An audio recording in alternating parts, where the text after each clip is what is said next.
Hello viewers, আসসালামু আলাইকুম। শুরু করিতেছি মহান আল্লাহ তাআলার নামে। আপনারা দেখছেন জাকির একাডেমি। জাকির একাডেমির পক্ষ থেকে আমি মোহাম্মদ জাকির হোসাইন আছি আপনাদের সাথে।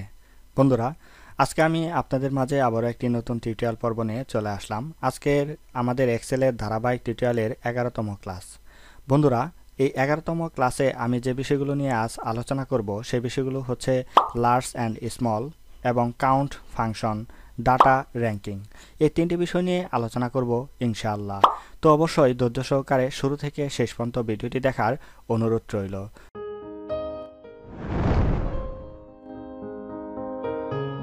তো প্রথমে আমরা যে আলোচনাটি করতে পারি সেটা হচ্ছে আমাদের লার্জ অ্যান্ড স্মল। তো বন্ধুরা, আমরা গত পর্বে আমরা একটি জিনিস শিখছিলাম। সেই বিষয়টি হচ্ছে যে আমরা সবথেকে বড় সংখ্যা এবং সবথেকে ছোট সংখ্যা কিভাবে বের করতে হয় সেই বিষয়টি। তো চলুন আমরা আরেকবার রিপিট করে আসি। তো বন্ধুরা, আমরা প্রথমেই আমরা বড় সংখ্যা নির্ধারণ করার জন্য আমাদের এই সেলস বা প্রোডাক্টের অংশ থেকে আমরা যদি এখান থেকে ম্যাক্স লিখি, ম্যাক্স লেখার পরে কিবোর্ড থেকে আমাদের প্রেস করতে হবে ট্যাব। ট্যাব বাটন প্রেস করলে সাথে সাথে আমাদের ম্যাক্সটা সেট হয়ে যাবে। তো আমাদের এইখান থেকে আমাদের যে জানুয়ারি মাসের সেলসগুলো রয়েছে সেখান থেকে আমাদের B4 থেকে B13 যে আমাদের রেঞ্জটা রয়েছে এই রেঞ্জটা আমরা সিলেকশন করলাম। সিলেকশন করার পরে আমরা শিফট বাটন প্রেস করে আমরা সেকেন্ড ব্র্যাকেট ক্লোজ করব। করার পর আমরা কি করব, কিবোর্ড থেকে এন্টার প্রেস করব। এন্টার প্রেস করার সাথে সাথে জাস্ট দেখা যাবে আমাদের যে ফলাফলটা চলে আসছে। তো আমরা এখান থেকে যে ফলাফলটা সেই ফলাফলটা আমরা আমাদের সেলস জানুয়ারি মাসের সেলস এই রিপোর্ট থেকে আমরা জেনারেট করতে পারলাম। তো বন্ধুরা, আমরা এখন যদি ওয়ার্স্ট যে রেজাল্টটা সেটা হচ্ছে সর্বনিম্ন যে সেলসটা সেটা যদি নির্ধারণ করতে চাই তাহলে আমাকে অবশ্যই ইকুয়াল সাইন দিতে হবে। ইকুয়াল সাইন দেওয়ার পরে আমাদের দিতে হবে মিন দেওয়ার পরে আমাদের দিতে হবে কিবোর্ড থেকে ট্যাব বাটন প্রেস করার পর আমরা আবার পুনরায় এখান থেকে আমাদের জানুয়ারি মাসের সেলস যে রিপোর্টটা রয়েছে সেটা আমরা সিলেক্ট করে দিব রেঞ্জটা সিলেক্ট করে দেওয়ার পরে আমরা যে কাজটা করব সেটা হচ্ছে শিফট বাটন প্রেস করে ব্র্যাকেট ক্লোজ করব। তো বন্ধুরা, ব্র্যাকেট ক্লোজ করার পর দেখতে পাচ্ছেন যে এখানে আমাদের একটা সেট হয়ে গেছে। এখন আমি এন্টার প্রেস করলেই আমাদের সর্বনিম্ন সংখ্যাটি চলে আসবে। তো বন্ধুরা, আমরা কিন্তু খুব সহজেই বেস্ট অ্যান্ড ওয়ার্স্ট যে সংখ্যাগুলো সেটা আমরা কিন্তু নির্ধারণ করতে পারলাম, সর্বোচ্চ সর্বনিম্ন। তো বন্ধুরা, আরেকটি বিষয় হচ্ছে আমরা যদি কোনো প্লেস নির্ধারণ করতে চাই, যেমন প্রথম, দ্বিতীয়, তৃতীয় এরকমভাবে যদি আমরা ক্রমান্বয়ে সাজাতে চাই যে সব থেকে প্রথম যে কে পেল এবং সব তার থেকে নিচে যে সংখ্যাটা এবং তার নিচে সংখ্যাটা, এরকম যদি আমরা ফার্স্ট সেকেন্ড থার্ড একটা ক্রমান্বয়ে সাজাতে চাই বড় সংখ্যাগুলোর মধ্যে এবং ছোট সংখ্যাগুলোর মধ্যে, এইভাবে যদি ক্রমান্বয়ে সাজাতে চাই তাহলে কোন ধরনের ফাংশন আমরা ব্যবহার করতে পারি। তো আমরা বেস্ট সংখ্যাগুলো আগে বের করে থাকি। যেমন ধরেন আমরা সব থেকে বড় সংখ্যাগুলোর মধ্যে আমরা তিনটা সংখ্যা নির্ধারণ করব, সেজন্য আমাদের ইকুয়াল সাইন দিতে হবে। ইকুয়াল সাইন দেওয়ার পরে আমরা দেব কি লার্জ। হ্যাঁ, এখান থেকে আমরা লার্জ যে সংখ্যাটা রয়েছে আমরা দেখেন এখানে লার্জ লেখার সাথে সাথে কিন্তু আমার এখানে অর্ধেক চলে আসছে। তো এখানে সিন করছে। তো আমরা এখানে যদি কিবোর্ড থেকে ট্যাব বাটন প্রেস করি তাহলে কিন্তু অটোমেটিক্যালি আমার নিয়ে নিবে। নেওয়ার পরে আমরা এখানে দেখেন একটা জিনিস অ্যারে কমা কে। তো এখানে অ্যারে জিনিসটা হচ্ছে আমাদের কোন টেবিল থেকে আমরা বা কোন রিপোর্ট থেকে আমরা প্রথম সংখ্যাটি নির্ধারণ করতে যাচ্ছি। তো আমরা এখান থেকে এই রেঞ্জটা সিলেক্ট করে দিব। এরপর মিনস আমাকে বলছে যে এখানে দিতে হবে আমাদের কমা দেওয়ার পরে কেটা হচ্ছে যে আমাদের প্লেস। আমি চাচ্ছি যে এর থেকে সর্বপ্রথম যে সংখ্যাটা সেটা হচ্ছে তুমি বের করে দাও। তাহলে আমি 1 লিখলাম। 1 লেখার পরে আমি ব্র্যাকেট ক্লোজ করে এন্টার বাটন প্রেস করার সাথে সাথে বন্ধুরা আমি সর্বোচ্চ সংখ্যাটা পেয়ে যাব। যেমন এখান থেকে সর্বোচ্চ সংখ্যা, এখন সর্বোচ্চ সংখ্যা আমরা দেখতে পাচ্ছি। তো বন্ধুরা, এইখান থেকে আবার পুনরায় যদি আমি সেই সূত্রটাই ব্যবহার করি, আমরা যদি লার্জ সূত্রটা ব্যবহার করে এবং এখান থেকে সেলটা আমরা টোটাল রিপোর্টটাকে ধরার পরে কমা দেওয়ার পরে আমরা যদি 2 প্রেস করে ব্র্যাকেট ক্লোজ করি তাহলে এর থেকে কিছুটা কম যে সংখ্যাটা আছে সেই সংখ্যাটা আমরা বের করতে পারবো। এবং পরবর্তীতে আবার যদি আমরা যদি চাই বের করার জন্য তার থেকে দ্বিতীয়টা থেকে কিছুটা কম এমন একটি সংখ্যা যে বড়গুলো সংখ্যার মধ্যে সেই সংখ্যাটা যদি আমি নির্ধারণ করতে চাই তাহলে সেই সংখ্যাটাও আমরা ঠিক আগের মতোই দিব, কিন্তু এখানে দিব থার্ড পজিশন দেওয়ার পরে আমি এখান থেকে কি করব, ব্র্যাকেট ক্লোজ করে এন্টার বাটন প্রেস করব। তাহলে বন্ধুরা দেখা যাচ্ছে যে আমাদের সবথেকে বেস্ট যারা আছে বেস্ট সংখ্যাদের তৃতীয় স্থান পর্যন্ত আমরা নির্ধারণ করতে পারলাম। এখন বন্ধুরা যে কাজটি করব আমরা সেটা হচ্ছে যারা এই রিপোর্ট থেকে সর্বনিম্ন সংখ্যা যে সংখ্যাগুলো রয়েছে সর্বনিম্ন সংখ্যা থেকে তৃতীয় পর্যন্ত সংখ্যা 3 জনকে নির্ধারণ করব। তো সেজন্য আমরা ইকুয়াল সাইন দিতে পারি, এখান থেকে দেব স্মল দেওয়ার পরে আমরা ট্যাব বাটন প্রেস করব এবং এখান থেকে সেল বাটনগুলো আমরা সিলেকশন করব। সিলেকশন করার পর আমরা দেব কমা দেওয়ার পর এখানে ফার্স্ট পজিশন দিয়ে আমরা ব্র্যাকেট ক্লোজ করে দিয়ে আমরা যদি এখান থেকে এখন আমরা এন্টার প্রেস করি তাহলে দেখেন সর্বনিম্ন সংখ্যাটা চলে আসছে।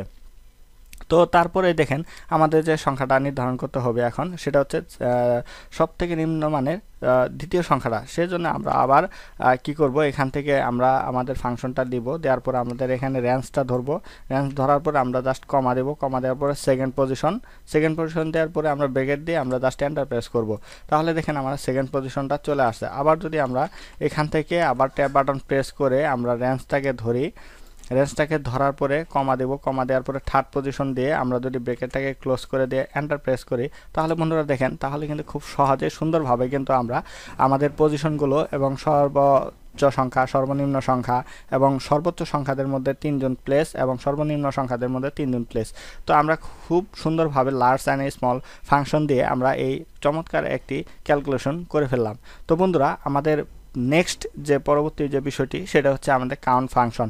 তো চলুন আমরা জেনে নেই কাউন্ট ফাংশনের ব্যবহারটি। তো বন্ধুরা এখন আমরা যে কাজটি করব সেটা হচ্ছে আমাদের কাউন্ট ফাংশনের জন্য আমরা এখানে 3টি বিষয় আমরা উল্লেখ করব বা 3টি ফাংশন উল্লেখ করব। একটা হচ্ছে কাউন্ট, আরেকটা হচ্ছে কাউন্টে, আর একটা হচ্ছে কাউন্ট ব্ল্যাঙ্ক। তো কাউন্টে এবং কাউন্ট ব্ল্যাঙ্ক এই 3টি বিষয় আমাদের এই 3টি টেবিলের মাধ্যমে কিন্তু আমরা দেখতে পারবো। যেমন এই নিউমেরিক, একটা হচ্ছে আলফা নিউমেরিক এবং হচ্ছে সেল ব্ল্যাঙ্ক। তো বন্ধুরা এখন আমাদের এই কাউন্ট বা নিউমেরিক যে সংখ্যাগুলো, এই নিউমেরিক সংখ্যাগুলোকে সাধারণত আপনার কাউন্ট দিয়েই আমাদের গণনা করতে হবে এবং এর মাঝে যদি আমাদের যদি আলফাবেট থাকে, আলফাবেট এবং নিউমেরিক দুইটা মিশ্রিত থাকে বা যে কোনো ধরনের সংখ্যা থাকে সেটা যদি কাউন্ট করতে হয় তাহলে কাউন্ট এ দিয়ে আমরা গণনা করব।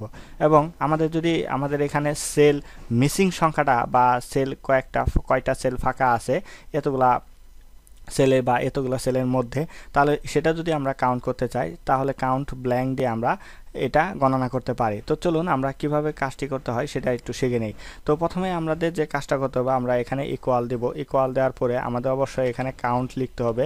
কাউন্ট লেখার পরে কিবোর্ড থেকে আমরা ট্যাব বাটন প্রেস করব। ট্যাব বাটন প্রেস করার পর আমাদের যে সেলটা রয়েছে সেই সেলটাকে আমরা নির্ধারণ করব। সেলটাকে নির্ধারণ করে control shift down arrow button press করে আমরা যদি ব্র্যাকেট ক্লোজ করে দেই, এখান থেকে আমরা ব্র্যাকেট ক্লোজ করে দেই, ব্র্যাকেট ক্লোজ করে দেওয়ার পরে আমাদের দেখেন এখানে কিন্তু আমাদের ব্র্যাকেট ক্লোজ করে দেওয়া হয়েছে।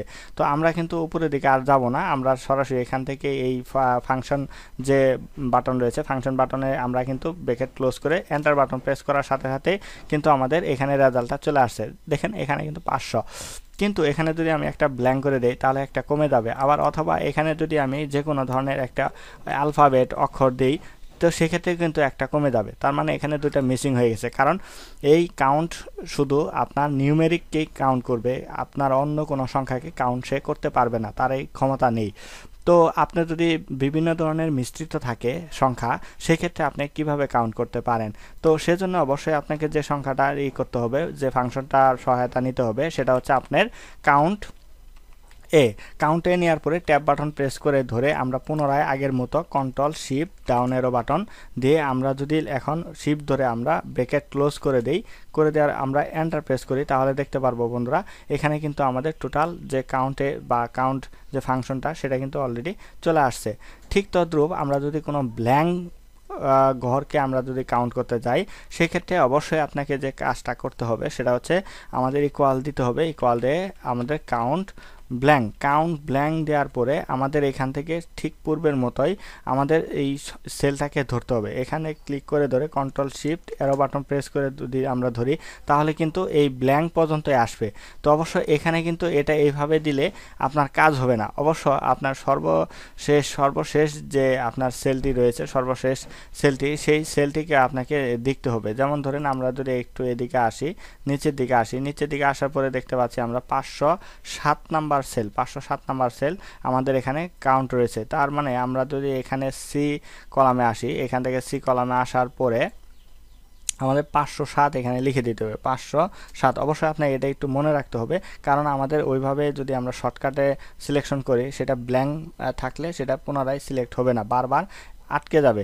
তো সেজন্য অবশ্যই আপনাকে এটা একটু কাজ করে নিতে হবে। তো আমরা শিফট বাটন প্রেস করে ধরে আমরা ব্র্যাকেট ক্লোজ করব। ব্র্যাকেট ক্লোজ করে আমরা যদি এখান থেকে এখন এন্টার বাটন প্রেস করি তাহলে দেখা যাবে এখানে আমাদের 169টা ব্ল্যাঙ্ক ঘর রয়েছে। তো আমরা কিন্তু খুব সহজে চমৎকারভাবে কিন্তু আমাদের এই যে কাউন্ট ফাংশন কিন্তু আমরা শিখে ফেললাম। তো আশা করি এই তিনটার মাধ্যমে কিন্তু আপনি অনেক কিছু কাউন্ট করে নিতে পারবেন বা গণনা করতে পারবেন। এর আরও অনেক থাকতে পারে, কিন্তু আপনার বেসিক্যালি আপনি এই তিনটা দিয়ে যদি কাজ করেন আশা করি আপনার কাজ হয়ে যাবে। তো বন্ধুরা, আজকের টিউটোরিয়াল পর্বে আমাদের সর্বশেষ যে বিষয়টি সেটা হচ্ছে ডাটা র্যাঙ্কিং। বন্ধুরা, আমরা এখন যে কাজটি করব সেটা হচ্ছে আমাদের ডাটা র্যাঙ্কিং। যে ডাটা র্যাঙ্কিংয়ের বিষয়টা হচ্ছে আমি একটু আপনাদের বুঝিয়ে বলি। যে ধরেন আপনাদের এখানে কলেজ বা স্কুল বা যে কোনো ধরনের যদি প্লেস নির্ধারণ করতে চান, তা একটা টোটাল মার্কের উপরে বা নাম্বারের উপরে যে কোনো সদস্য বা সংখ্যার উপরে। তো সেই ক্ষেত্রে আপনি এখন প্লেসটা নির্ধারণ করার জন্য একটা ফর্মুলা বা ফাংশন ব্যবহার করতে পারেন, সেটা হচ্ছে র্যাঙ্ক ফাংশন। তো এখন এই র্যাঙ্ক ফাংশন কিভাবে আপনি সেট আপ করবেন, যেমন এখান থেকে সব থেকে ফার্স্ট কে আমরা যদি এরকম ধরনের, এখানে যেহেতু অল্প কিছু সংখ্যক বা 10 জনের ডাটা আমরা নিয়ে আসছি, কিন্তু এটা যদি আপনি 100 জন অথবা 1000 বা 1 লক্ষ বা সারা বাংলাদেশের যে স্টুডেন্টগুলো আছে সেখান থেকে যদি আপনি নির্ধারণ করতে যান তাহলে সেই ক্ষেত্রে কিন্তু আপনি অনেক বিভ্রান্তর মধ্যে পড়ে যাবেন। তো সেই ক্ষেত্রে আপনি একটি জিনিস অবলম্বন করতে পারেন বা একটি পদ্ধতি অবলম্বন করতে পারেন, সেটা হচ্ছে যে আমাদের ফাংশন। তো ফাংশনের ক্ষেত্রে আমরা ইকুয়াল সাইন করব। ইকুয়াল সাইন করার পরে এখানে আমরা দিব র্যাঙ্ক। তো র্যাঙ্ক দেওয়ার লেখার সাথে সাথে আমাদের কিন্তু এখানে সিন হয়ে গেছে। সিন হয়ে যাওয়ার পর আমরা কিবোর্ড থেকে ট্যাব বাটন প্রেস করব। ট্যাব বাটন প্রেস করার পর আমাদের নাম্বার দেখাচ্ছে যে এখানে নাম্বার, কোন নাম্বারের র্যাঙ্কিং তুমি জানতে চাচ্ছ। আমি চাচ্ছি যে 13 যে নাম্বারটা, সেই 13 নাম্বারটা কততম র্যাঙ্কিংয়ে আছে। তো দেওয়ার পরে আমরা কিবোর্ড থেকে এখানে রেফারেন্স চাচ্ছে। এখানে দেখেন একটা রেফারেন্স। এই রেফারেন্সটা হচ্ছে কোন রেফারেন্স, মানে আপনার যদি এখানে অসংখ্য পরিমাণ ডাটা থাকে তাহলে সেই ক্ষেত্রে আপনি কি করবেন, এখানে কন্ট্রোল শিফট বাটন পেরে ডাউন এরো বাটন প্রেস করবেন। তো আমি এখান থেকে কিবোর্ড থেকে কন্ট্রোল শিফট বাটন ডাউন এরো বাটন প্রেস করলে তাহলে কিন্তু দেখা যাবে আমার অনেক দূর চলে যাবে, কিন্তু আসলে এই র্যাঙ্কিংটা আমার এইভাবে করলে হবে না। তো আমাকে এটাকে নির্ধারণ করে সুন্দরভাবে কি করতে দিতে হবে, এটা আমাকে সিলেকশন করে দিতে হবে। তো এজন্য আমাকে যে প্রথম কাজটা করতে হবে সেটা হচ্ছে যে আমাদের এখান থেকে টোটাল আমরা এই র্যাঙ্কটা ধরবো। টোটাল এই র্যাঙ্কটা ধরার পরে এখন এটাকে কিন্তু আমাকে লক করে দিতে হবে, কারণ এটার এই একটা ধরে কিন্তু আমি বাকিগুলা করব। তো সেজন্য আমাকে অ্যাবসোলিউট অথবা অ্যাবসোলিউট করে দিতে হবে, ঠিক আছে। তো অ্যাবসোলিউট করার জন্য আমাদের একটা কিবোর্ড শর্টকাট রয়েছে, সেটা হচ্ছে F4। আমরা কিবোর্ড থেকে F4 বাটন প্রেস করলে এটা দেখেন অ্যাবসোলিউট বা লক হয়ে যাবে। এটা কিন্তু নাড়াচাড়া করবেন। অবশ্যই ইতিপূর্বে আমি আপনাদের এই বিষয়টি শিখিয়েছি। তো তারপর আমরা কমা দেব। কমা দেওয়ার পরে আমাদের এখানে ডিসেন্ডিং বা অ্যাসেন্ডিং বিষয়টা দেখাচ্ছে। অবশ্যই আমরা এখানে ডিসেন্ডিং অথবা জিরো বিষয়টা যে রয়েছে সেই জিরো বিষয়টা আমরা উল্লেখ করে দেব। দেওয়ার পর আমরা কিবোর্ড থেকে ব্র্যাকেট ক্লোজ করে আমরা এন্টার বাটন প্রেস করলে দেখতে পারবো বন্ধুরা, এখানে যে ব্যক্তিটা রয়েছে এই ব্যক্তিটা অবশ্যই সে 10 নাম্বার র্যাঙ্কিংয়ে আছে।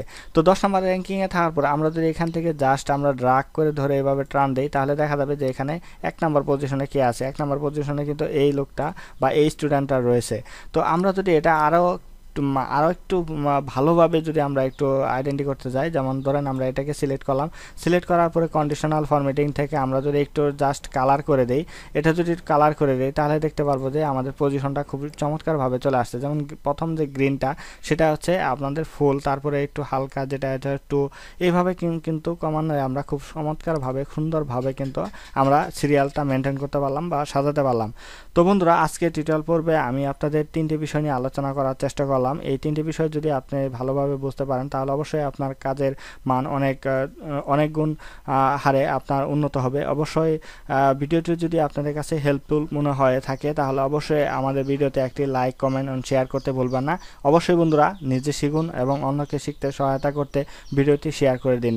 তো বন্ধুরা, আমাদের চ্যানেলটিতে যদি আপনি নতুন হয়ে থাকেন তাহলে অবশ্যই চ্যানেলটিকে সাবস্ক্রাইব করে পাশে থাকা বেল আইকনটি বাজিয়ে দিন সকল ভিডিওর আপডেট পেতে।